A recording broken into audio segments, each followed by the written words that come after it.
Joe talks about Joe. And now, your host, Joe Slepsky. Hello. Welcome back to Joe on Joe. It is me, your host, Joe Slepsky. And we are back for another week of digging into G.I. Joe, a real American hero. The greatest comic book ever published? I think so. I mean, look at all the lives it touched. Look at how many people who don't even read comics anymore always say, oh yeah, when I was a kid I read G.I. Joe. Right? It could be the greatest. I mean, Fantastic Four, Pishaw, Kirby, Lee, FF, whatever, Simonson, Thor, whatever. We're talking G.I. Joe, baby. Yes, for you new listeners, this is Joe on Joe. This is the podcast where we go over everything in excruciating detail. We've covered the old Sunbow cartoons. If you look back on the feed, we've covered the DIC cartoons. We've covered Extreme. And now I am working my way through the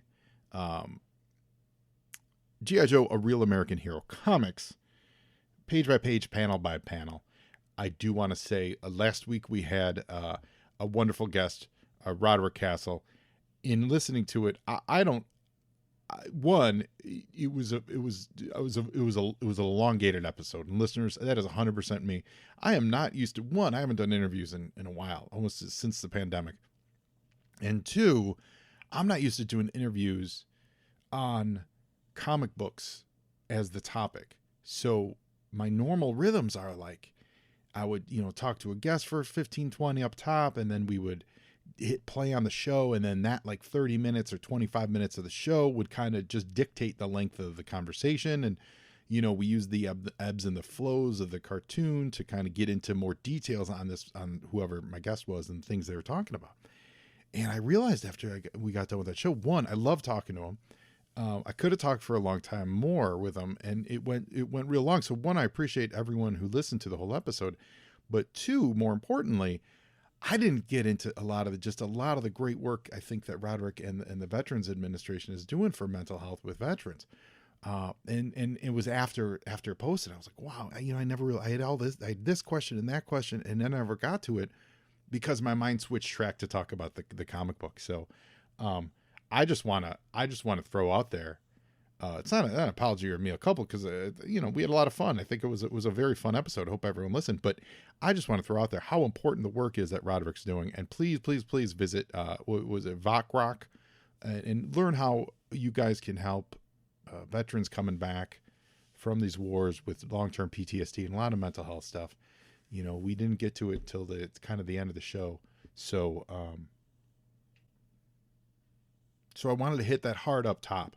Go to veteransoutreachcenter.org or VOCROC, VOCROC.org. Go to that website, see how you can help. Or if you know a veteran who needs help, see how you can get help.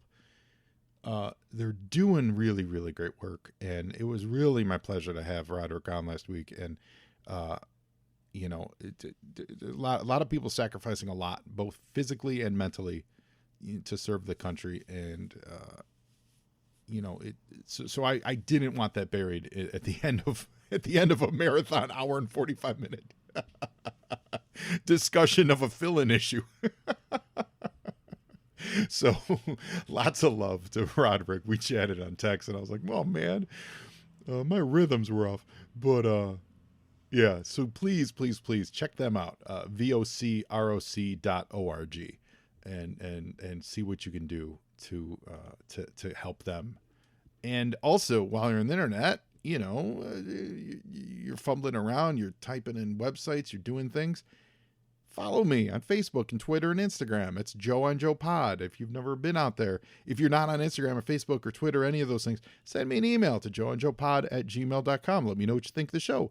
Or if you're so inclined, help support the show at patreon.com/joeandjoepod. We got all levels of tiers that you get access to. Obviously, you get access to this show a day early, but you also get access to all of the Joe and Joe Illustrateds. I believe it's the first 50 or so are behind our patron wall. And so if you want to hear what kind of nonsense I have to say about these early issues, you can sign up to be a patron and you get access to that for as little as $1 a month, $3 a month, as much as you want to contribute. We have a $20 tier for advertising. if you guys have a project you want to come in. And speaking of that, and speaking of projects, and speaking of great advertisers, the Movies in a Meal podcast has been with the show for a long time, and I appreciate them so much. You guys got to go over and listen to them, especially this week. I'm recording this 2 days after the slap heard round Hollywood. And boy, that was exciting Oscars, huh?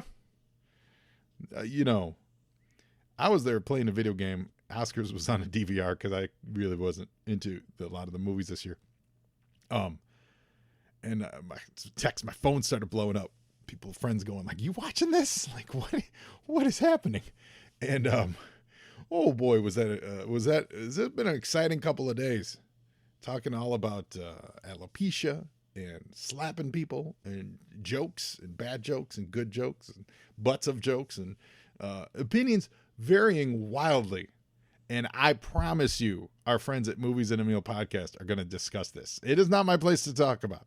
Unless they were talking about unless Will Smith slapped Chris Rock because he disparaged G.I. Joe.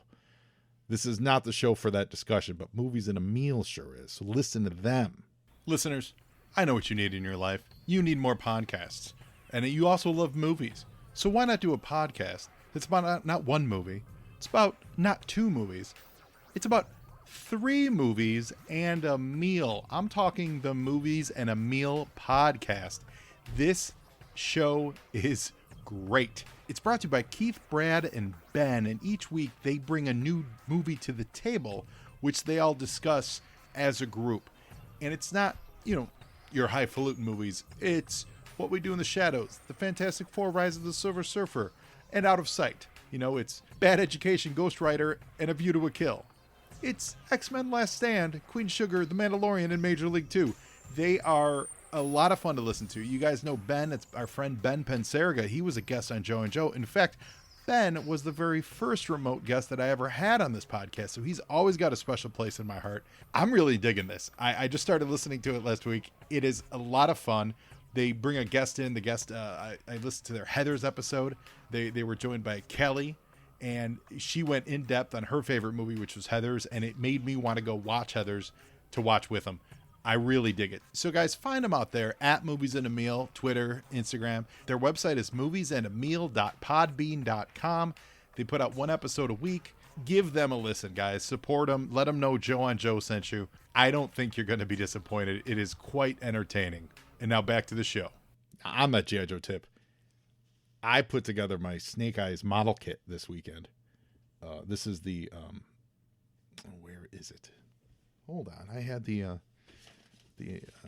manufacturer. This is that really nice one, $50 one that came out recently. Shoot, I don't have the information in front of me. But you guys know the one. It's the Snake Eyes like full on snap together model kit where you can pose them. The thing looks awesome. By no skill of my own, it's a snap type model. So, but it looks great. They did a nice job with it. The one thing else, I can't get the wrist. I'll call them bags, but the wrist pouches, they keep wanting to fall off because I can't get my wrist to super snap tight. I've shaved down all the nubs and everything's just not snapping as tight as I want it to be, and the pouches want to keep popping off.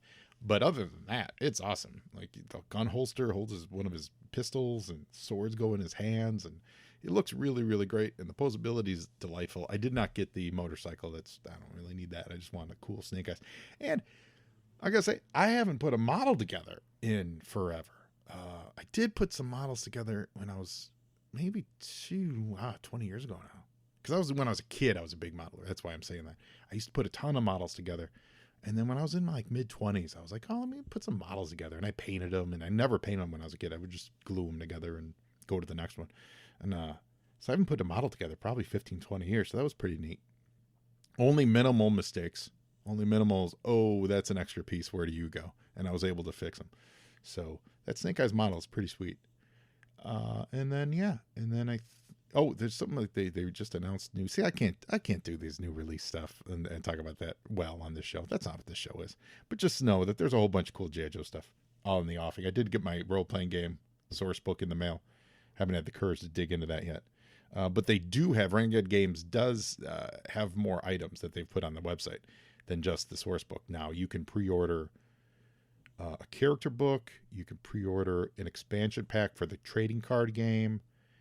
And then there was one more thing that I saw that was new on there that you could pre-order from the last time I checked on there, G.I. Joe related. So check out Renegade Games. They're doing a nice product. It's pretty cool. And now I've got even more good news, everyone. You were saying? Returns this week. I did my homework and I figured it out, and I actually figured out what was going on too. The website, the Marvel website, the fandom, marvelfandom.com, which is a great website, really nice resource. They absolutely have been rearranging their databases. I found on one of their community forum boards or something. So it's not like going dormant or anything. They're just rearranging them.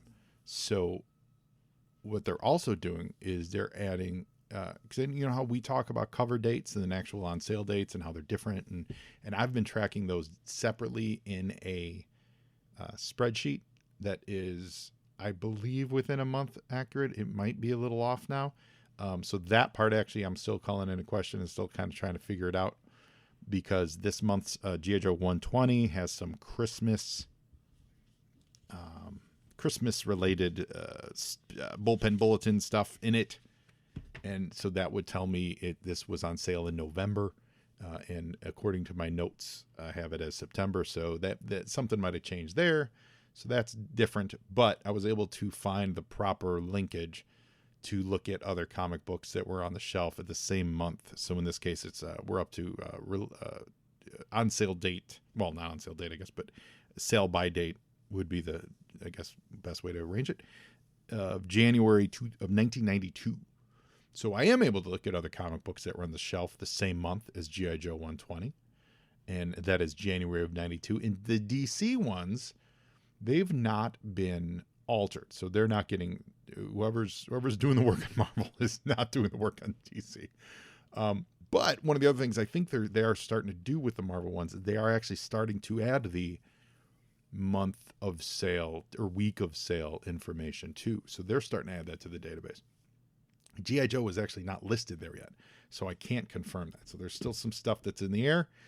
Because of that, I don't really trust doing the whole movie aspect of You Were Saying. So we're gonna skip the movies now, and we're gonna just this month we're just gonna do the comic books, and if I can get it all nailed down for next month. But either way, I'm striving for accuracy, everyone, and I apologize for the confusion for the last 2 months. You were saying? I was saying. And G.I. Joe 120 has a cover date January 1992. And again, I'll stand for this book. I'll trumpet this book. If you've never read Adventures of Captain America, this is the Captain America, basically Captain America Year 1 deluxe format, 4-issue miniseries. I believe it was Fabian Nicieza. Let me double check that. Yep. And Kevin McGuire is actually credited with writing on this. The 4th issue was stand-in pencilers Steve Carr and Kevin West. And they did their best Kevin McGuire impression. And they did a actually pretty able job of it too, if I recall. But this was, it's Captain America Year 1, and it's awesome. This is fun. Fievel Goes West. This is Fievel Goes West, issue 1 and issue 2. I'm a sucker for a good movie adaptation. I don't know if this is a good one. I remember the American Tail, the first Fievel movie, was huge. And I have no idea if the second one's any good. But Fievel Goes West, issues 1 and 2 were on the stands. That's fun. Over in SpiderMan, they're doing what would be a looks like they were going bi-weekly. They're doing it's Amazing Spider-Man 357 and 358, and it's the Round Robin, the Sidekicks Revenge miniseries, which was a precursor to the Maximum Carnage thing in the sense of they teamed up Spider-Man with every single character they could think of is crammed in there. And it's a fun read, especially if you're looking to get a book like for younger kids who, you want your kids or your nieces or nephews or something. You want to get them into a fun, like kind of old school Spider story, but give them a lot to think about. It's Sidekicks Revenge, and it's got Nova, it's got Punisher, it's got Moon Knight. Everybody shows up in this. And it's that same kind of mentality they would use a year or so later with Maximum Carnage, where just throw everyone in this adventure and see what kind of hijinks they can get up to. It's pretty cool. The Destroyer. It's issue number 2. these have Walter Simonson covers, and it's the Remo Williams character, but done in comic book form based on the books. It's a fun book. If you like G.I. Joe, I think you would dig these. I don't think they're reprinted anywhere, so you're gonna have to track down these actual comic books. You know, they were a licensed property. I doubt they've been reprinted, but they've got great Walter Simonson covers. That's for sure. Ghost Rider 21 has. I've always enjoyed this cover. I think it's pretty cool. It's a really stark cover, and I think it's a Kubert. It's a Quesada cover. That's why it looks so good.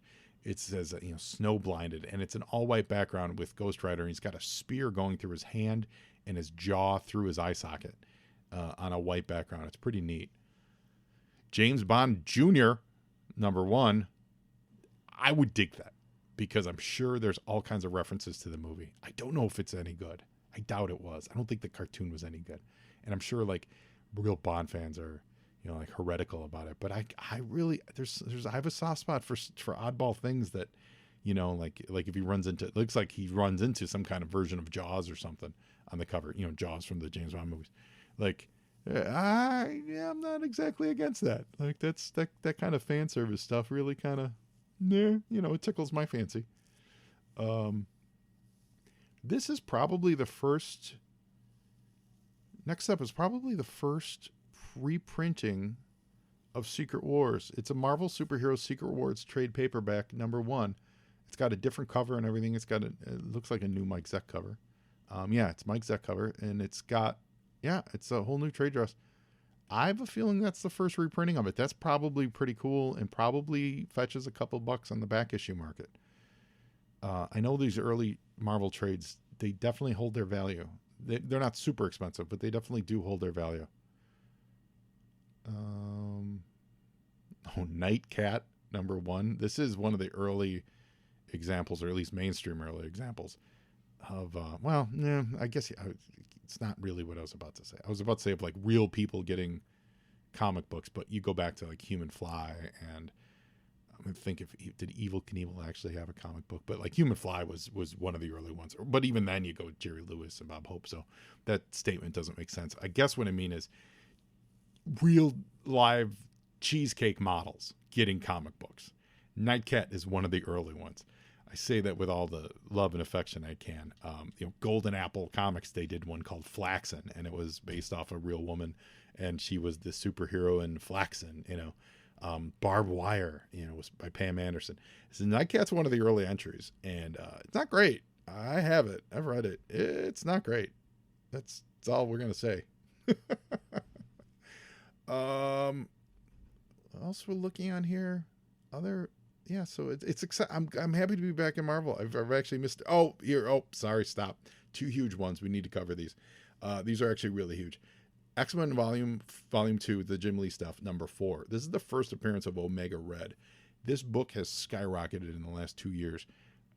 Likely in speculation that he'll be used in the movies. I don't know where I've seen that there's plans to use him in the movie, but in a world where Wolverine has a limited number of enemies, like Batman's got this huge rogues gallery, Joker and Riddler and blah, blah, blah. Wolverine is Sabretooth and nobody, right? So Omega Red would be included in one of those, in that nobody category of like dudes that Wolverine's faced more than once that people actually remember.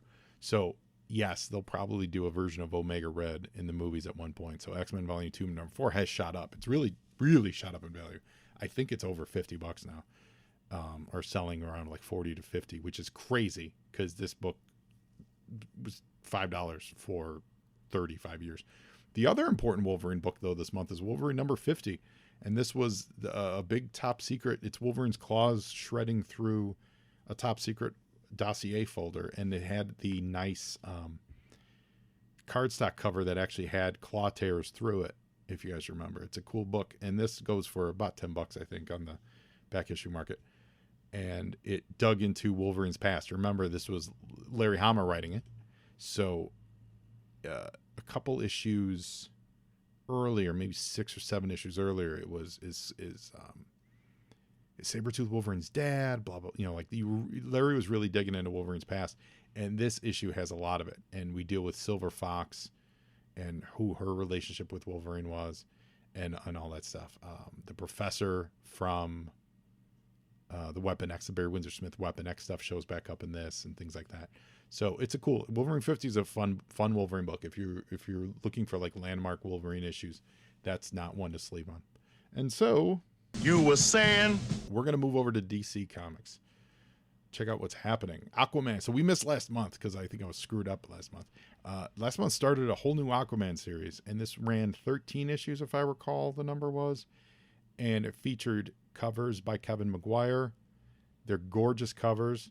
The interiors were not by Kevin Maguire, so the interiors are good. They're not terrible, but they weren't Kevin Maguire. You know what I'm saying? Ken Hooper did the interiors. So no shade to Ken Hooper, but Ken Maguire's, he's a once-in-a-lifetime talent. But the covers are gorgeous. I remember enjoying it. It was fine. It was fun. It would lead way to the better Peter David Aquaman series that would be coming in about 2 years. So we were talking a lot about Armageddon 2001 because that was what was wrapping up, and before we got all mixed up with what was, with what comics we're talking about. Armageddon 2001 spun off immediately into Armageddon: The Alien Agenda, which was the sequel spin-off series. And to their credit, timing-wise, DC did a great job with this.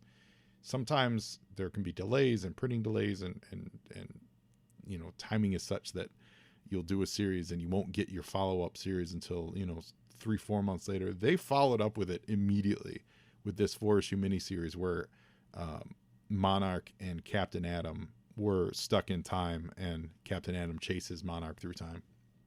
I remember enjoying it, but it's no one remembers this series. No one cares about this series. Batman versus Predator #1. Speaking of the flip side, miniseries that everybody loved. It's awesome. This book is quietly heating up in the back issues too. And there were 2 versions of each cover for this. There was a cardstock, deluxe version, and then there was a printing that was in traditional comic book, floppy style. They all had different covers too. And the cardstock deluxe one had the issue 1. There were 2 covers, one with Batman and one with Predator on it. So technically you could get 3 copies of #1 and they would all be different. It's a cool series. I haven't read it in a long time, but when I was a kid, I must have reread this 500 times because I thought it was great. I thought they did an awesome job. And I think of all the team ups you could come up with, there's certainly some that are better than others. And Batman fighting the Predator has got to be very high on that list because the Predator, stalking dangerous prey, and who's more capable than Bruce Wayne? The urban jungle of Gotham is a perfect scenario for it. It makes for a great team. There's a reason they did 3 of these, because it makes for a great team up. What else? Oh, the Elongated Man miniseries. So it's his first miniseries with his name on it. It's 4 issues. Issue #1 came out this month, and it's Mike Parobeck on the artwork. And if you're not familiar with Mike Parobeck's art, you should Google it, because his art was amazing. He actually passed away in 1996, and his art was so animation forward. If he were working today, his stuff would be there. It's a real shame that his stuff is not celebrated more, period. But if his stuff was today, his style would be everywhere, because his style is everywhere, because everyone's doing the kind of stuff Mike Parobeck was doing. He did a lot of the Batman animated comic books back in the day. He did this Elongated Man. He did the Justice Society miniseries. I forgot he passed away I knew he passed, but it was 96. His stuff was just so good and just so open and well told from a comic book perspective with an animation slant. And that's, I think, what a lot of people miss today, where they go, the art tends to be more open and loose, but it's not really comic first. It's not really using a lot of the storytelling techniques that comics rely on. They're just trying to do frozen animation cells. And that's not a shade on the G.I. Joe animated, because that's different. That's a different animal. That is trying to emulate an episode of a cartoon. Mike Parobeck did comic first He did comic forward stuff with this animation forward style. So I guess it'd be animation forward with comic book bones. That's what Mike Parobeck did. And great artist. So if you don't know Mike Parobeck stuff, Google it and then look at some of his stuff. It's just a real delight and a real shame that we lost him so young. I believe he was only 20, 30. He was only 30 years old when he passed away. 31 maybe. That's that's too bad. But a super talent for sure. That's a downer. I don't mean to be down on that because he's great. Starman. I love Starman, and I love this cover because this is a Mike Mignola cover for Starman 42. Oh man, I just forgot Starman went 42 issues. I always thought it was in like the 20s. But it's Starman versus Eclipso, and Mike Mignola drawing Eclipso, like emerging from the shadow of what was that guy's name? Not Dr. Solar. Who was Eclipso? Oh, whoever the guy that was Eclipso. I forget what his name was. Yeah, but it's great. It's a great Mike Mignola cover. Check that out. And then yeah. Oh, the SW6 Legionnaires in Legion of Superheroes 25. The SW6 Legionnaires, they break out of their cells. This was huge. I don't want to go too deep, too far down this category because we got to wrap this segment up. But basically, they introduced the idea that possibly the old Legion we've been following for 24 issues, they might have been cloned, or they themselves were clones. And this group of young Legionnaires who look and sound and act exactly like the Legionnaires that we know and love from like the late 60s, they show up and hijinks ensue. And there's a whole backstory on that of what they were supposed to be and what they ended up being and how they were used and how they were. And it gets wrapped up in 0 Hour, but it gets wrapped up in a way that no one originally intended. But I don't want to get too far down that rabbit hole because this is called Joe on Joe, not Joe on Legion. You were saying? I was, and that's going to be it for today. Now, mass is ready. And we are going to dig into G.I. Joe number 120 at the mercy of the Red Ninjas. Baroness, my lovely Baroness, and Destro on the cover by Andrew Wildman, facing off against a bunch of Red Ninjas. And I will say this, the Image era has arrived, even though Image doesn't exist yet. The Image style is now leaked and is fully on to G.I. Joe. I don't mean that it's not shade, it's just style. Andrew Wildman is a talented draftsman. Forgot to Google him real quick. He's a British artist. He mostly came to prominence in doing the Transformers stuff because he worked with Simon Furman and they did some cool stuff on Transformers. And he has a nice run on G.I. Joe here. And it's good. It's bringing energy. It's definitely bringing, we'll get into it as we look at some of the sequential stuff. But the cover has some of the hallmarks of the Image era, right? Lots of smoke, no background. Although certainly Kubert was doing this. I'm specifically thinking with that giant Roadblock cover a few issues back.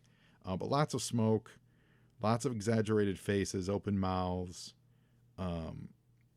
awkward poses, like where hips are jutted in places that shoulders would never be and things like that. It's the Image style. So that's starting to leak in here. So do I like the cover? Absolutely. It's great. I think there's some strong elements to it. I think there's decent depth of field, although I would have liked a little more differentiation between the ninjas behind them because you have this sword arm coming up front, and it's this hand's big in frame, so that adds this front element, and then you get them in the middle, and then I would have liked maybe the ninjas behind them maybe be a little smaller because right now it just sort of looks like they're standing on a level below them. They don't necessarily look smaller per se. But the ninjas hanging from the top do. Like that's a good depth of field. So maybe those interim ones, maybe they are supposed to be interim and I'm sure they're accurately sized, but I don't know. There's something about that doesn't pop for me. But it's Destro and Baroness against the world. Nothing wrong with that. Yo, Joe! here's a difference. Let's see. 1, 2, 3. Yeah. So this is something that we usually don't normally get most Joe issues, pacing wise and all that stuff. We normally get a good splash page within the first page or two of the issue. And this one we don't get until page 4. So we open somewhere over the North Atlantic. And it's the Arbco Valdez, remember the Cobra oil platform boat. There's a night creeper helicopter that's heading their way. And on that creeper helicopter is Destro and the night creepers. So the way this book picks up absolutely tells me that last issue was a fill-in issue. Now, whether it was an inventory issue they had laying around or it was a rush job, like, hey, we're not going to make it, give it to Herb and do it. I have a feeling it was an inventory issue they had laying around based on some of the signals that we had, like the consulate building being attacked, things like that. So I think that's what happened last month, because this picks up immediately after 118, where 118 left off. So Destro is landing on this helicopter. Cobra Commander is exiting from the Valdez with the Baroness in tow. And the Night Creepers are, they're making sure that Cobra Commander knew they had nothing to do with this, that Destro raided our headquarters with help from the Joe team, compromised our computer system, etc., and so on. And it's good. This is actually good storytelling with also doing narrative lifting, with Destro saying, we're here to secure the release of the Baroness. It'd be a shame if I had to let my computer virus wipe out another million or two of your Swiss bank account funds. So it's saying that it's reminding us that's what he did last time, and also saying he still isn't trusting Cobra Commander, etc. Yo, Joe! So the Baroness is locked up. Cobra Commander is still in that, man, I don't like it, that garish gold helmet look. It is not flattering. But, we're getting there. So the Night Creepers still aren't happy with Destro, because he basically blackmailed them into being the middleman here. And he says all he wants in exchange, it's doing an exchange of Baroness with Destro going to release the funds. But Destro says that's not enough. You're also going to give me the title to the Cobra Castle in the Transcarpathian Hills. Now, for you longtime Joe fans, this is the Silent Castle from G.I. Joe 21. And Cobra Commander says, I don't care. Like, I haven't used that in forever. So he instructs them to take her cuffs off.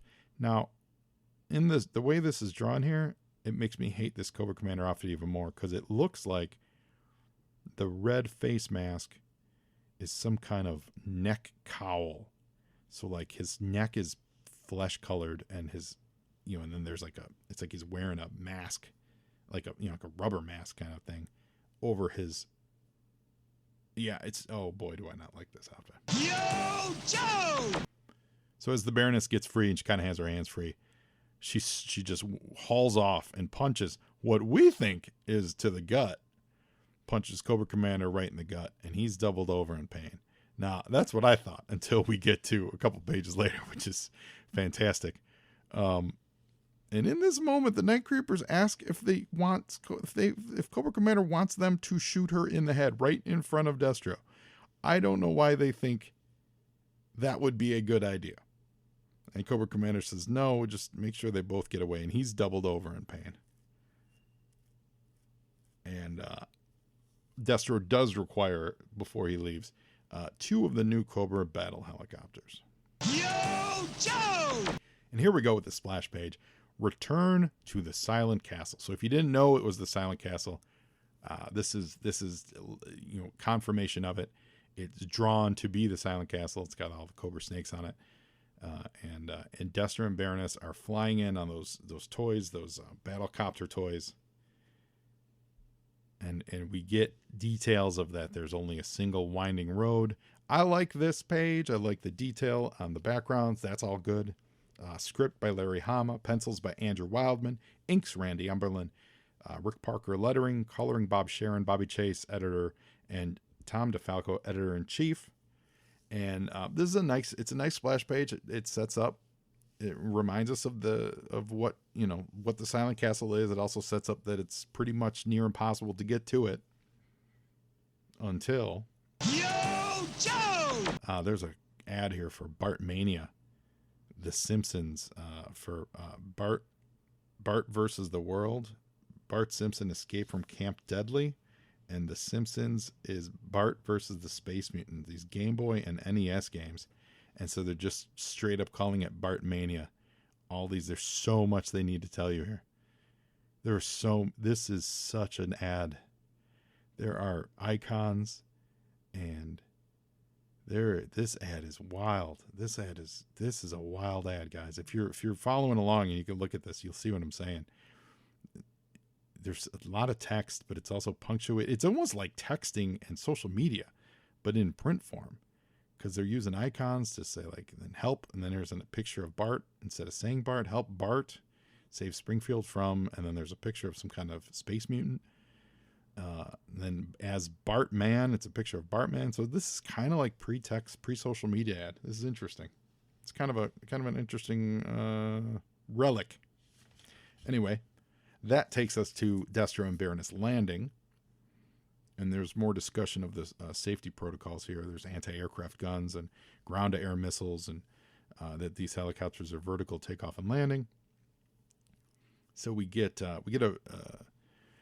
and this is now some of the stylizings of the image style, that's starting to creep in. We weren't calling it then. Image didn't exist yet.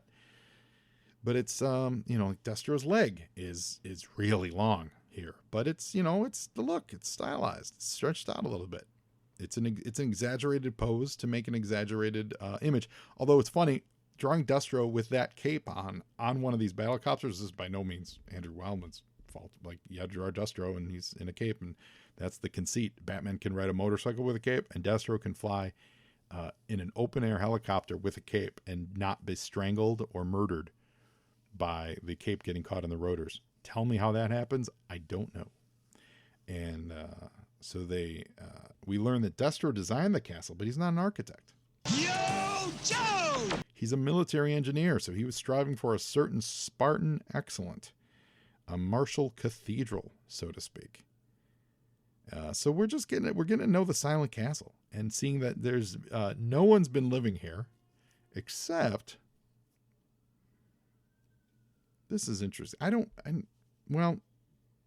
So yeah, we do see what he finds. Destro sees there's something out of place in the corner, and as he's going there, she asks, no one would in their right mind would assault this castle, and he's talking about Snake Eyes, and left behind there's a sickle with a ball and mace weapon laying around. So I think this is a clue to Destro that they're not the only ones in the castle, that someone's been living in his castle. That's the way I take this. It's not really overt. Yo, Joe!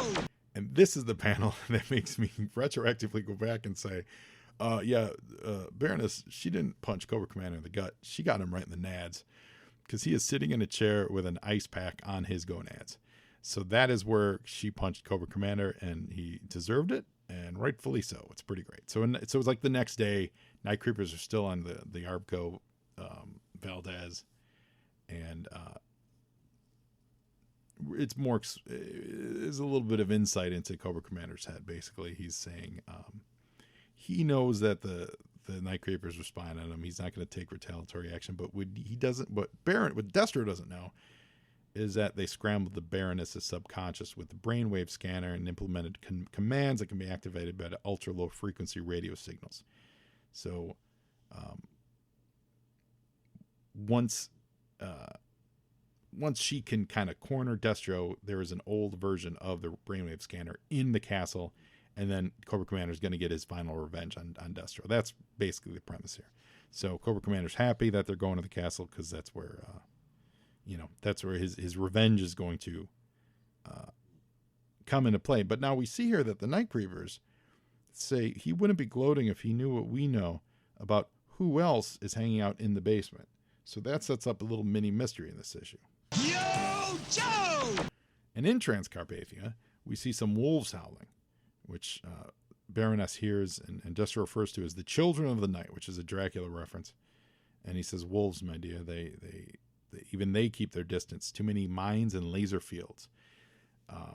And now we get another callback. The Baroness finds the chess set. And this goes back to, was it issue 20 that we first saw Destro playing with the chess set?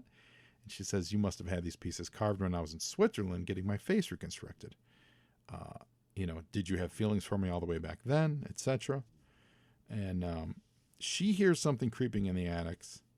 He says there's always things creeping through the woodwork in this castle. This is Transcarpathia, which is, supposed to be like a Transylvania kind of a place. And there's a little bright light in the distance that he can see out the window, like hiding in the bushes. Yo, Joe! And it is an all-star team here.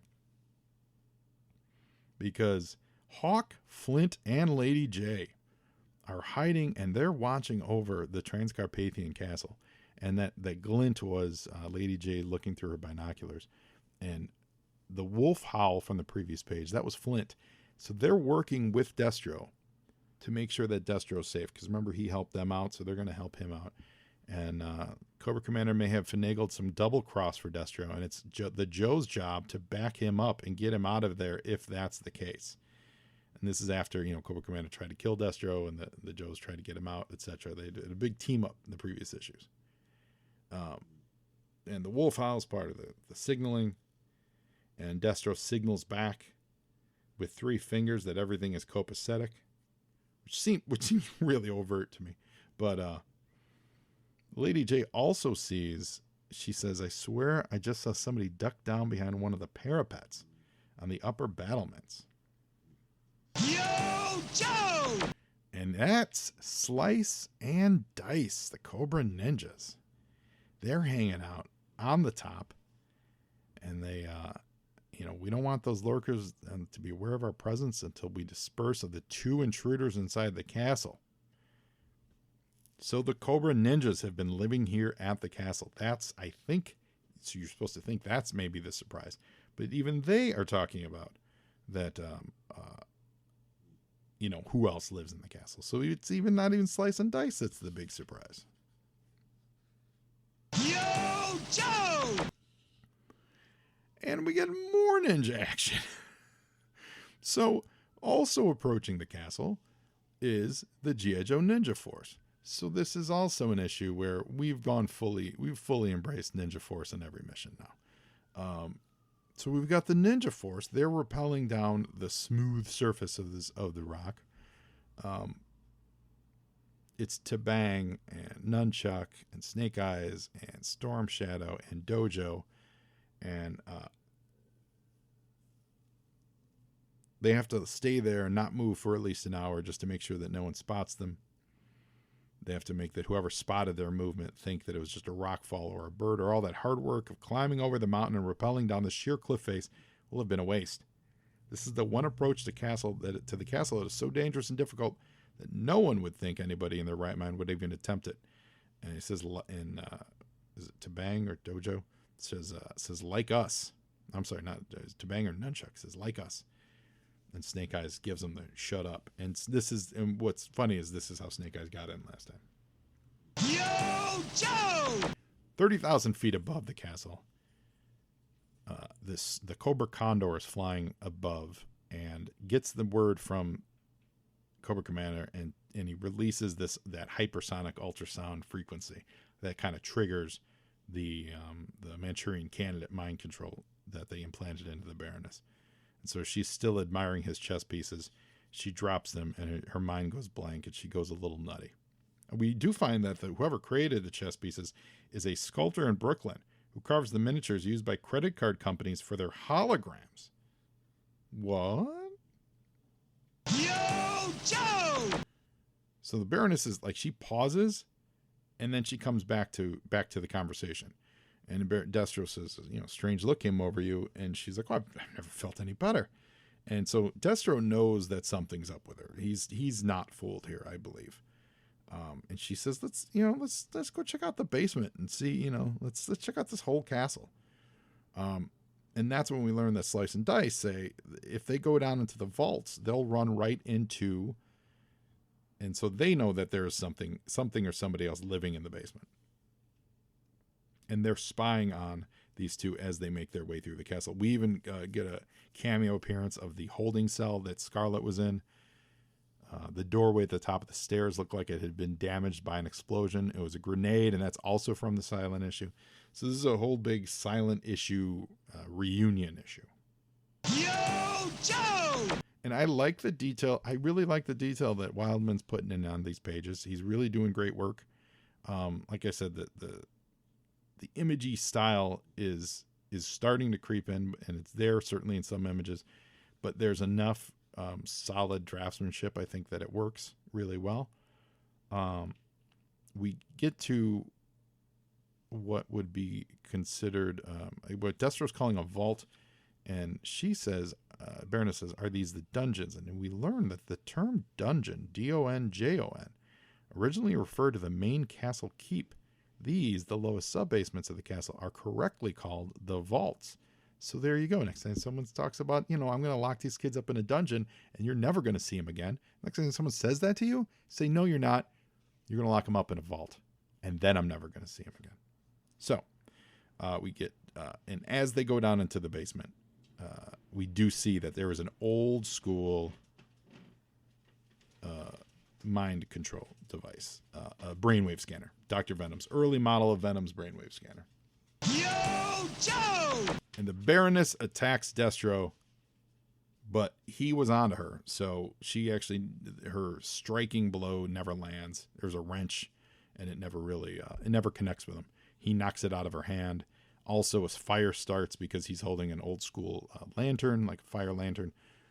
One of the red ninjas, so this is an introduction to them. They're hiding in the shadows. They grab this wrench out of the air and they start dropping and pull their swords. And now the brainwashed, we'll say Manchurian Baroness and their normal Destro now have to square off against a bunch of red ninjas while everything else is on fire. So this is quite the feat. There's quite a lot going on here. Yo, Joe! So we get a couple pages of ninja action. And these would be like this is getting into like that.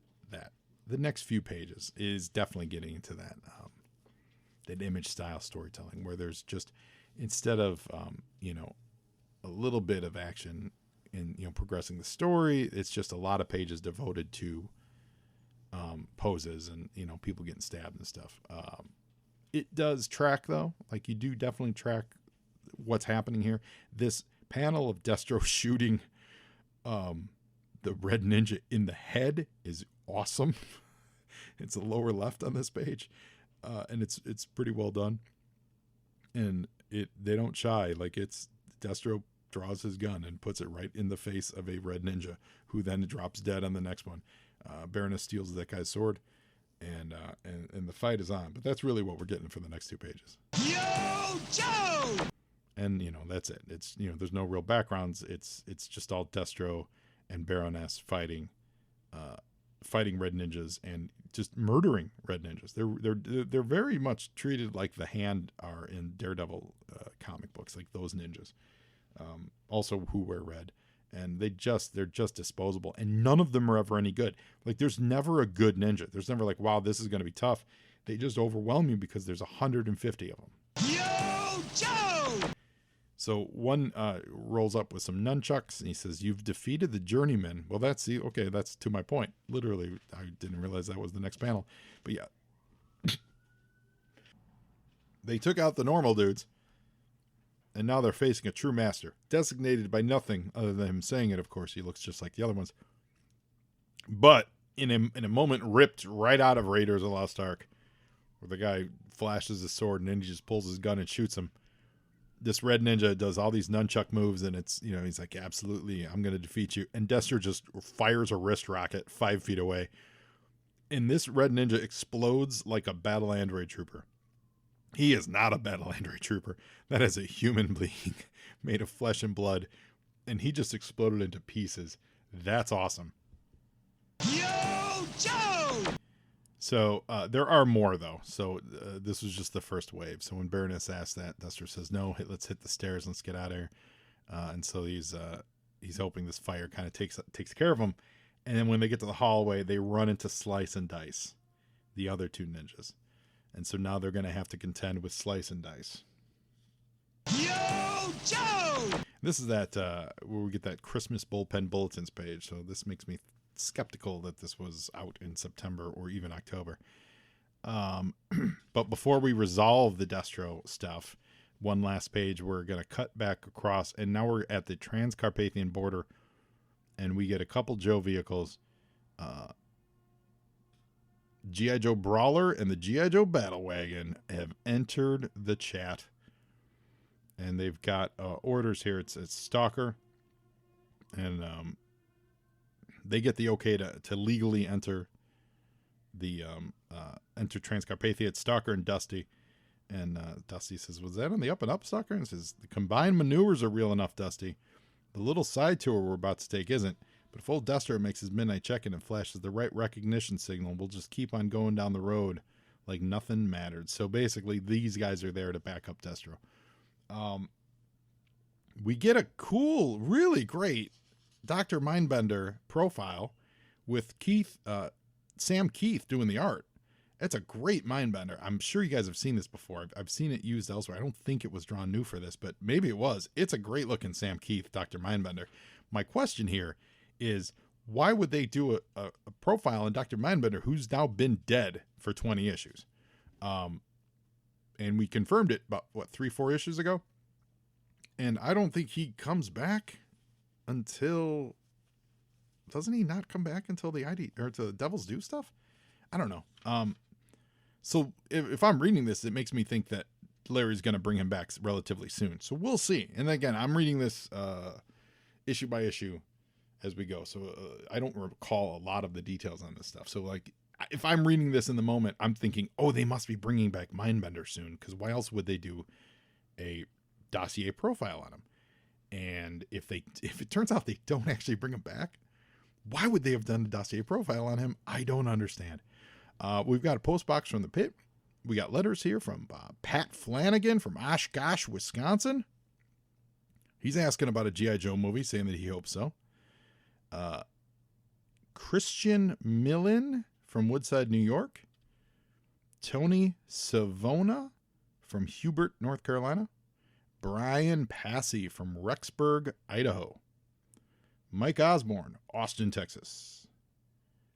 And Joe Agrabelli from Trenton, New Jersey. So that's it. So next issue, oh my gosh, look out. More ninjas.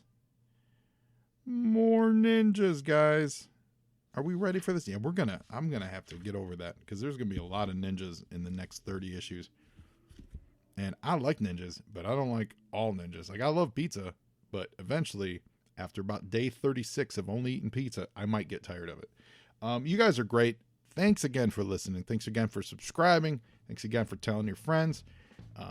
Yeah, it's another solid issue. It's another solid issue. I do like it. I think I think this is a gradual move, and it's a gradual move to the art style that was really popular in the day. So, what else are you gonna do? Like, everything can't look, Rod Wiggum all the time, but we're there for it, and I dig. I do like Andrew Wildman's stuff. So I think we're with him for a little while. I can't remember exactly, but until next time, now you're Joe. Joey is half the battle.